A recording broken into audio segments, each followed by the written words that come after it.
Midday Meal Scheme, PM Poshan Scheme, why in news? Recently, the Ministry of Finance has approved a hike of 9.6% cooking cost per child under the Midday Meal Scheme. 1. Since the last hike in early 2020, the cooking cost per child has been ₹4.97 per child per day in primary classes, Class 1V, and Rs 7.45, Class 6-8, in upper primary classes. 1. After the hikes come into effect, the allocation at the primary level and upper primary levels will be ₹5.45 and ₹8.17, respectively. What is the Midday Meal Scheme?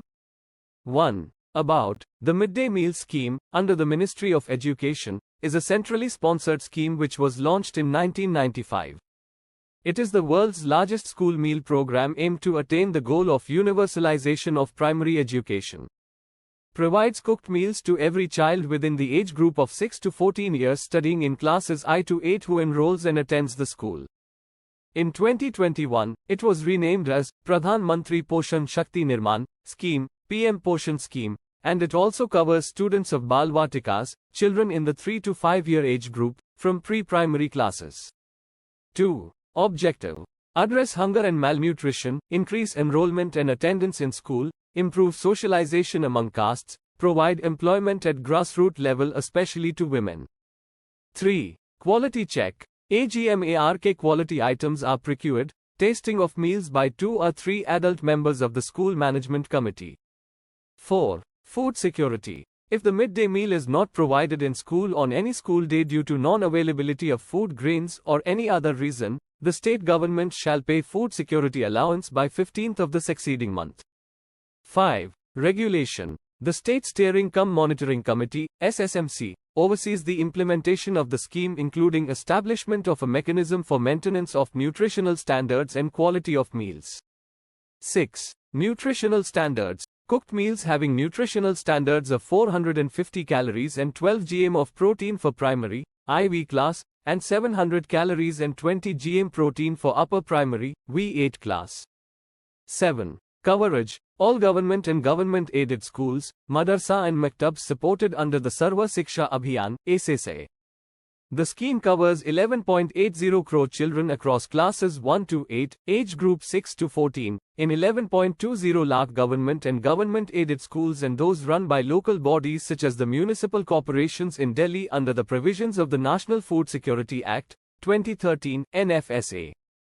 In the budget for 2022-23, the centre has earmarked 10,233 crore rupees for the scheme, while the states are expected to spend 6,277 crore rupees.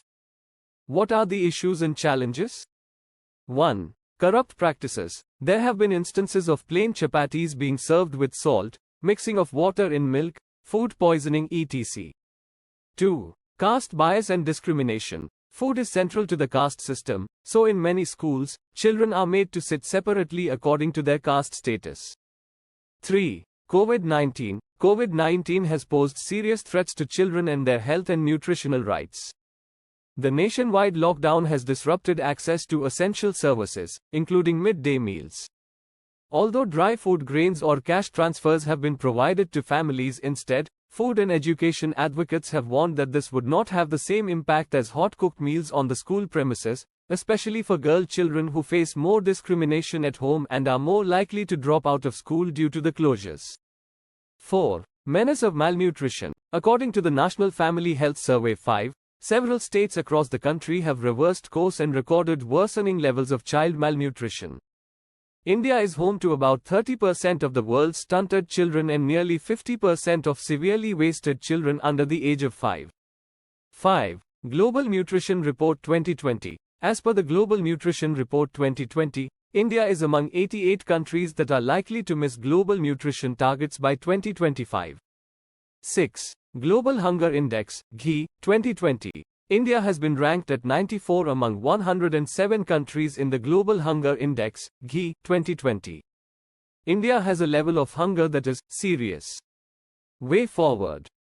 1. Interventions to improve maternal height and education must be implemented years before those girls and young women become mothers.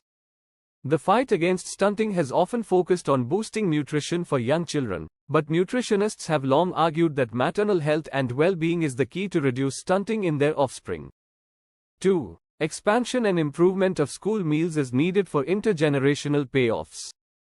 2. As girls in India finish school, get married and have children all in just a few years, so school-based interventions can really help.